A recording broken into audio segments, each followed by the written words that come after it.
ପିଲେମାନେ ପୁଣି ଥରେ ଆଉ ଏକ ଭିଡିଓରେ ତମ ସମସ୍ତ +2 ଫାର୍ଷ୍ଟ ଇୟର ପିଲାମାନଙ୍କୁ ଅନେକ ଅନେକ ସ୍ୱାଗତ ଜଣାଉଛି। ପିଲେ ଆମେ ପୂର୍ବେ ପଢିଲେ ଯେ କବାଟ ଫେଡି କରି ଦେବ ଯେ ସୁଢଳେ। ଆଁ? କବାଟ ଫେଡି କରି କବାଟ ଫେରି କରି କହିଲେ କବାଟକୁ କବାଟକୁ ଖୋଲି ଦେଇ କିଏ ସେ ଦେବ ଯେ ସୁଢଳେ। ବୁଝିପାରିଲା? ଦେବ କହିଲେ ଦେବ ମହାଦେବ, ସୁଢେରେ ସେଇ ମହାଦେବ ଶିବ ଶଙ୍କରଙ୍କର କଣ କରିଛନ୍ତି? କବାଟ ଖୋଲି ଆସିଛନ୍ତି। ରାତି ସାରା ଶିବଙ୍କୁ ମଧ୍ୟ ନିଦ ନାହିଁ। କିରେ, ମୁଁ ସିନା ଭଗବାନ ବୋଲି ଭକ୍ତଙ୍କୁ ଆଜି ପରୀକ୍ଷା କଲି, ହେଲେ ମୋ ଭକ୍ତ କେତେ କଷ୍ଟରେ ଥିବ, ଦୁଃଖରେ ଥିବ, ଖାଦ୍ୟ ଖାଇ ନଥିବ, ତେଣୁ ସକାଳୁ ସକାଳୁ ଦେଖ ବିଲେ ତୋର କେତେ ଚିନ୍ତା। ତେଣୁ ସେ କବାଟ ଆସି ଖୋଲିଛନ୍ତି, ଭିତରକୁ ଭିତରକୁ ଆସିଲେ କିଏ? ଦେବ ମହାଦେବ। ବୃଷଭ କାଳେ ବିକଳେ ଥିବ। ବୃଷଭ ଖାଦ୍ୟ ପାଣି ବିନା କାଳେ ଛଟପଟ ହେଉଥିବ, ତାକୁ ଦେଖିବା ପାଇଁ କବାଟ ଫେଡି କରି ଦେବ ମହାଦେବ ଆସିଲେ। ଆସି କଣ କରୁଛନ୍ତି? ହସିଲେ। ବୁଝିପାରିଲା? ଈଶ୍ୱର ପରମେଶ୍ୱର ଆଜି ହସୁଛନ୍ତି। ରେ ବଡ ବଡ କଥା କହୁଥିବା ବୃଷଭ, କେମିତି ଅଛୁ କିରେ? ଈଶ୍ୱର ଦେଖ, ଈଶ୍ୱର ହସିଲେ ଯେ ଏହା ମହାବୃଷଭକୁ ଚାହିଁ। ବୁଝିପାରିଲା? ମହାବୃଷଭ ମହାଦେବଙ୍କର ବୃଷଭ ମହାବୃଷଭକୁ ଚାହିଁ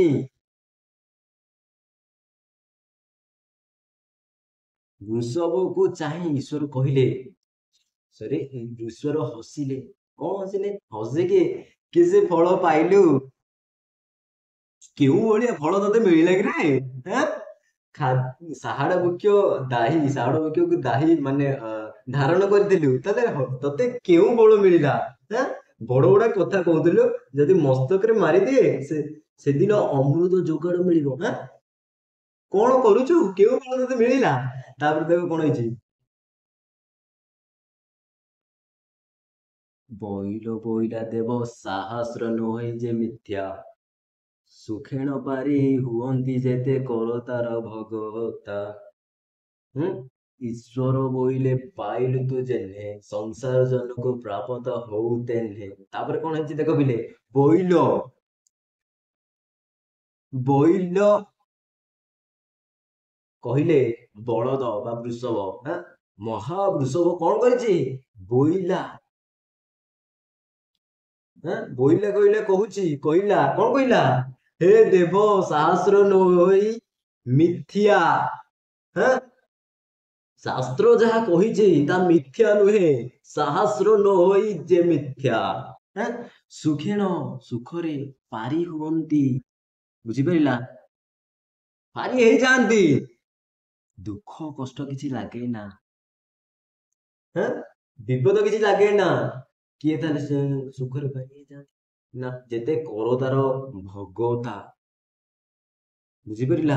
ଯେତେ କରତାର ଭଗତା, କରତାର କହିଲେ ସୂର୍ଯ୍ୟଦେବଙ୍କର ଭକ୍ତ ମାନେ, ଯେବେ ସୂର୍ଯ୍ୟଦେବଙ୍କର ଭକ୍ତ ମାନେ ସମସ୍ତେ ସୁଖରେ ପାରି ହେଇଯାଆନ୍ତି, ତାପରେ କଣ କହୁଛନ୍ତି ଈଶ୍ୱର? ସତ କଥା କିରେ? ଈଶ୍ୱର କହୁଛନ୍ତି, ଈଶ୍ୱର କହିଲେ ବୋଇଲେ। ଈଶ୍ୱର ବୋଇଲେ, ତାପରେ ଦେଖ, ଈଶ୍ୱର ବୋଇଲେ ପାରୁଛୁ ତୁ ଯେନେ। ଈଶ୍ୱର କହୁଛନ୍ତି ତୁ ଯେଉଁଭଳି ପାରୁଛୁ ନା, ସଂସାର ଜନକୁ ପ୍ରାପ୍ତ ହେଉ ତେନେ, ସଂସାର ଜନକୁ ମଧ୍ୟ ସେଇଭଳି ପ୍ରାପ୍ତ ହେଉ। ତୁ ଯେମିତି କରିଛୁ କହୁଛୁ, ତୁ ଯେମିତି ତୁ ଯଦି ଭଲ ପାଇଛୁ ବା ତୁ ଯଦି ଭଲ ଖାଦ୍ୟ ଆଜି ଅମୃତ ଜଗତ ପାଇଛୁ, ତାହେଲେ ସଂସାର ଜନକୁ ମଧ୍ୟ ସେଇଭଳି ପ୍ରାପ୍ତ ହଉ। ଶିବ ବର ଦେଇଦେଲେ। ତାପରେ କଣ ହେଇଛି ଦେଖ ପିଲେ। ବୃଷଭ ବୋଇଲା ଦେବ ପ୍ରତ୍ୟକ୍ଷ ପାଇଲି, ତୁମ୍ଭର ମୂଳହୀନ କରୁଣ ମୁଁ ଆଗେ ଯେ ଖାଇଲି। ଯେ ଯାହାକୁ ସ୍ୱାମୀ ଦେଉଥାଏ, ଯାହାକୁ ସ୍ୱାମୀ ହେଲେ ଥାଇ ଭଗତା, ଅବଶ୍ୟ ସେ ନାହାନ୍ତି, କରନ୍ତି ନା ଚିନ୍ତା। ଦେଖ ପିଲେ କଣ ହେଇଛି ନା, ବୃଷଭ କହିଲା, ହେ ମହାଦେବ, ହେ ଦେବ ମହାଦେବ ପ୍ରତ୍ୟକ୍ଷ ପାଇଲି। ବୁଝିପାରିଲା? ଡାଇରେକ୍ଟ ପାଇଲି, ସିଧାସଳଖ ପାଇଲି। କଣ ପାଇଲି? ନା ତୁମର ମୁଣ ହିଁ ନ କରୁଣୁ। ବୁଝିପାରିଲା? ତୁମ୍ଭେ ଖାଇନ, ମୁଣ ହିଁ କହିଲେ ଭୋଜନ, ତୁମେ ଭୋଜନ ନ କରୁନ, ମୁଁ ଆଗେ ଯେ ଖାଇଲି। ମତେ ଆପଣ ବାନ୍ଧି କରି ପଳାଇଛନ୍ତି, ଆପଣ ଏଣେ ଯାଇକି ଗୋଡ଼ ହାତ ଧୋଇଦେବେ କି ନାହିଁ, ଫ୍ରେଶ ହେଇଦେବେ କି ନାହିଁ, ପରନ୍ତୁ ଦେଖନ୍ତୁ ଏପଟେ ମୁଁ ଆଜି ଖାଦ୍ୟ ପାଇଲିଣି, ତାମାନେ ଆପଣଙ୍କ ଆଗରୁ ମୁଁ ପା ଖାଇଛି। ତାପରେ କଣ ହେଇଛି?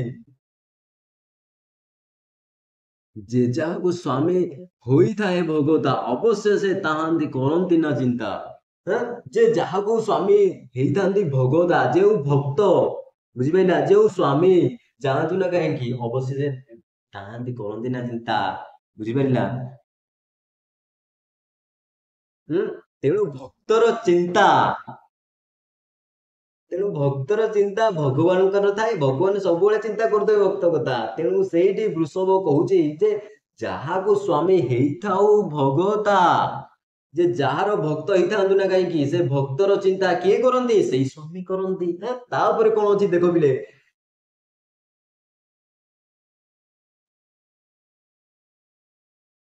ସେବକ ଚିନ୍ତା ଯେବେ ସ୍ୱାମୀକୁ ନ ଲାଗିବ, କେବଳ ମତେ ଏ ସଂସାରରୁ ତରିବ।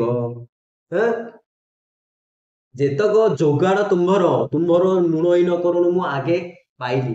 ସ୍ୱାମୀ ଲୟ କରି ଦେଖନି ମୋହର ଗୁହାଣୀ, ଗନ୍ଧ ଆମୋଦଇ କର୍ପୂର ରସ ଜାଣି। କଣ ହେଇଛି ଦେଖ ପିଲେ, ନା ସେବକ ଚିନ୍ତା ଯେବେ ସ୍ୱାମୀ କି ନ ଲାଗିବ, ସେବକ ଚିନ୍ତା ଯେବେ ସ୍ୱାମୀ କି ନ ଲାଗିବ, ଯଦି ଭଗବାନଙ୍କର ଭକ୍ତର ଚିନ୍ତା ଆଉ କରିବେନି, ଯଦି ଭକ୍ତର ଚିନ୍ତା ଭଗବାନ ନ ଲାଗିବ, ଯଦି ଭଗବାନ ଭକ୍ତର ଚିନ୍ତା ଆଉ କରିବେନି, ତାହେଲେ କଣ? କେବଳ କିଏ ସେ ମତେ ଆଉ ଏଇ ସଂସାରରୁ ତରିବ? ଆଉ କିଏ ଆମକୁ ତରିବ? କିଏ ଆଉ ଆମକୁ ପାର କରିବ? ଯଦି ସେବକ ଚିନ୍ତା, ଯଦି ଭକ୍ତର ଚିନ୍ତା ଭଗବାନଙ୍କୁ ନ ଲାଗିବ, ତାହେଲେ କିଏ କେଉଁ କଥା କରିବ? ସମସ୍ତଙ୍କ ପେଟକୁ ଖାଦ୍ୟ ଦେଇଛନ୍ତି କିଏ? ଭଗବାନ ଦେଇଛନ୍ତି ନା। କାହାକୁ ଦିନେ ଉପାସ ରହିବାକୁ କହିଛନ୍ତି ନା ଦେଇଛନ୍ତି, ବା ରହିବାକୁ ଦେଇଛନ୍ତି? ନା। ସବୁବେଳେ ଭକ୍ତର ଚିନ୍ତା ଭଗବାନଙ୍କର ଥାଏ। ବୁଝିପାରିଲେ ନା ନାଇଁ? ତାପରେ କଣ ବୃଷଭ କହୁଛି, ବୁଝିପାରିଲା? ବୃଷଭ କହୁଛି ଯେତକ ଯୋଗାଡ଼ ତୁମ୍ଭର ମଢ ଫୁଲି। ତାପରେ ଦେଖ, ଯେତକ ଯୋଗାଡ଼ ତୁମ୍ଭର ମଢ ଫୁଲି, ଯେତକ ଯୋଗାଡ଼, ଯେତକ ଅମୃତ ଯୋଗାଡ଼ ସବୁ ଥିଲା, ମଢ ଫୁଲି କହିଲେ ମଢ ଫୁଲି କହିଲେ ଦେବଯୋଗ୍ୟ ଖାଦ୍ୟ। ବା ଆମେ ଯଦି କହିବା କଣ, ଦେବତା ମାନଙ୍କ ପାଇଁ ଯେଉଁ ସୁଖାଦ୍ୟ। ତେଣୁ ଯେତକ ଯୋଗାଡ଼ ତୁମର ଥିଲା, ଯେତକ ଯୋଗାଡ଼ ତୁମ ପାଇଁ ହୋଇଥିଲା, ବହୁତ ବିଭିନ୍ନ ପ୍ରକାରର, ବିଭିନ୍ନ ରକମର ସୁସ୍ୱାଦୁ ଦେବଯୋଗ୍ୟ ଖାଦ୍ୟ ତୁମ ପାଇଁ ହେଇଥିଲା। ତୁମର ମୁଣ ହିଁ ନ କରୁ, ଆପଣ ଭୋଜନ ନ କରୁଣୁ, ମୁଁ ତାହା ଆଗେ ପାଇଗଲି।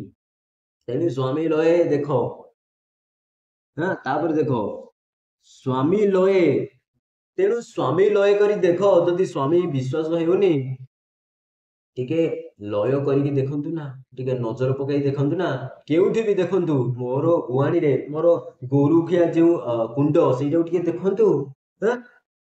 ଗନ୍ଧ ଆମୋଦଇ କର୍ପୂର ରସ ଜାଣି, ବୁଝିପାରିଲା? ଗନ୍ଧ ଆମୋଦଇ କର୍ପୂର ରସ ଜାଣି, ସେଇଠି କିଭଳି ଗନ୍ଧ ଆମୋଦଇ କହିଲେ କିଭଳି ବାସ୍ନା ଆସୁଛି, କିଭଳି ବାସ୍ନା କରୁଛି, ଗନ୍ଧ କିଭଳି ଆସୁଛି, ମହମ ବାସ୍ନା କିଭଳି ଆସୁଛି, ଟିକେ ଆପଣ ମାନେ ବୃଷଭ କହୁଛି ଦେବଦେବ ଈଶ୍ୱର, ପରମେଶ୍ୱର, ଟିକେ ଆପଣ ଲୟ କରି ଦେଖନ୍ତୁ ମୋହର ଗୁଆଣୀକୁ। ଗନ୍ଧ ଆମୋଦଇ କର୍ପୂର ରସ ଜାଣି, କିଭଳି କର୍ପୂର ରସ ବାସ୍ନା, କର୍ପୂର ବାସ୍ନା କିଭଳି ଆସୁଛି, ଟିକେ ଆପଣ ଲୟ କରି ଦେଖନ୍ତୁ। ତାପରେ କଣ ହେଇଛି ଦେଖ ପିଲେ, ସ୍ୱରୂପ ଦେଖି ଈଶ୍ୱର ବିଷାଦ ହୋଇଲେ, ସ୍ୱରୂପ ଦେଖି ଈଶ୍ୱର ବିଷାଦ ହେଲେ, ପାର୍ବତୀଙ୍କି ସନ୍ନଜ ହୋଇ ପଚାରିଲେ, ବୃଷଭକୁ ନେଇଟି କେଉଁ ଦିନ ମୋ ଯୋଗାଡ଼, ତୁମ୍ଭ ଜାଣେ ନିକି ଦେବି ଏଥିରେ ତଥ୍ୟ ଯେ ବ୍ୟବହାର। ପାର୍ବତୀ ହସିଲେ, ଈଶ୍ୱରଙ୍କ ବଚନେ, ତୁମ୍ଭର ଆସିବା ବିଳମ୍ବ ଦେଖିଣ ତ୍ରିଲୋଚନ। କଣ ହେଇଛି ଦେଖ ପିଲେ, ସ୍ୱରୂପ ଦେଖି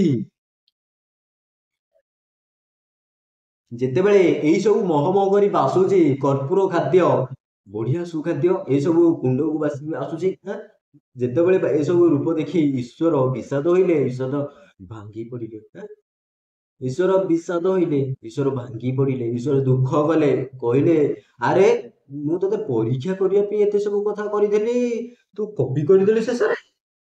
ତାମାନେ ପାର୍ବତୀଙ୍କି ସଲ୍ଲଜର ହୋଇ ପଚାରିଲେ, ଲାଜ ଲାଜ ହୋଇ, କାହିଁକି ନା ପୁରା ଟାଇଟ୍ କରି ବାନ୍ଧିଥିଲେ, କିଛି ଆସିଯିବାର ବାଟ ମଧ୍ୟ ନଥିଲା, ସିସିଟିଭି କ୍ୟାମେରା ଲଗାଇଥିଲେ, ପରନ୍ତୁ କଣ ହେବ?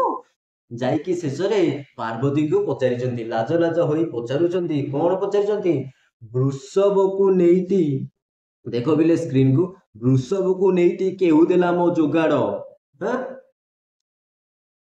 ମୋ ପାଇଁ ଯେଉଁ ଯେଉଁ ଯୋଗ୍ୟ ଖାଦ୍ୟ ହୋଇଥିଲା, ମୋ ପାଇଁ ଯେଉଁ ଖାଦ୍ୟ ହୋଇଥିଲା, ମୋ ପାଇଁ ଯେଉଁ ଅମୃତ ଯୋଗାଡ଼ ହୋଇଥିଲା, ମୋ ପାଇଁ ଯେଉଁ ଦେବଯୋଗ୍ୟ ସୁଲଭ ଖାଦ୍ୟ ମହମ ବାସୁଥିବା ଖାଦ୍ୟ ହୋଇଥିଲା, ବୃଷଭ ନେଇ କେହୁ ଦେଲା, କିଏ ନେଇ ବୃଷଭକୁ ଦେଲା? ତୁମ୍ଭେ ଜାଣ ନିକି ଦେବି, ଏଥିରେ ଏଥିର ତଥ୍ୟ ଯେ ବ୍ୟବହାର, ତୁମ୍ଭେ ଜାଣ ନିକି ଦେବି, ଏଥିରେ ତଥ୍ୟ ଯେ ବ୍ୟବହାର, ତୁମ୍ଭେ ଜାଣ ନିକି ଦେବି, ହେ ଦେବୀ, ହେ ଦେବୀ, ତୁମ୍ଭେ କଣ ଜାଣ ନା? ନିକି ଦେବୀ କହିଲେ ପିଲେ କଣ? ପାର୍ବତୀ, ପାର୍ବତୀ ଅନ୍ୟ ଏକ ନାମ ନିକି, ବୁଝିପାରିଲା? ତମେ ଜାଣ ନା ଏଥିରେ ତଥ୍ୟ ଯେ ବ୍ୟବହାର, ଏଇ ଯୋଉ ତଥ୍ୟ କରିଥିଲି ମୁଁ, ବ୍ୟବହାର କହିଲେ ଏଇ ଯୋଉ ବ୍ୟବହାର, ଏଇ ଯୋଉ ଆଚରଣ କରିଥିଲି ମୁଁ, ତୁମେ ଜାଣ ନା କି ବୃଷଭକୁ ଏଇଭଳି ଭାବରେ ଏକ୍ସାମ ମିନ୍ସ ପରୀକ୍ଷା କରିଥିଲି ବୋଲି, ତୁମେ କଣ ଜାଣ ନା କି? ପାର୍ବତୀ ହସିଲେ, କଣ ହସିଲେ ପାର୍ବତୀ? ହସି ହସି ପାର୍ବତୀ କଣ କହୁଛନ୍ତି? ପାର୍ବତୀ ହସିଲେ ଈଶ୍ୱରଙ୍କ ବଚନେ, କଣ କହିଛନ୍ତି ଦେଖ ବିଲେ ନା, ପାର୍ବତୀ ହସୁଛନ୍ତି, ହସି ହସି ଈଶ୍ୱରଙ୍କୁ କହୁଛନ୍ତି, ପ୍ରତି ଉତ୍ତର ଦେଉଛନ୍ତି, କଣ କହୁଛନ୍ତି? ଈଶ୍ୱରଙ୍କ ବଚନକୁ କହୁଛନ୍ତି, ତୁମ୍ଭର ଆସିବା ବିଳମ୍ବ ଦେଖି କାଳେ ଆସିବ କି ନ ଆସିବ, ଯାଇଛ ଯେ ଯାଇଛ ଶତବିଶା ନକ୍ଷତ୍ରରେ, ଯାଇଛ ଆଉ ଆସିବ କି ନାହିଁ, ତେଣୁ ତୁମ୍ଭର ଆସିବା ବିଳମ୍ବ ଦେଖିକି ମୁଁ କଣ କଲି? ଦେଖିଲ ତିଲୋଚନ, ହେ ତିଲୋଚନ ତିନି ନୟନ, ହେ ତିଲୋଚନ, ତୁମର ଆସିବା ବିଳମ୍ବ ଦେଖି ମୁଁ କଣ କଲି?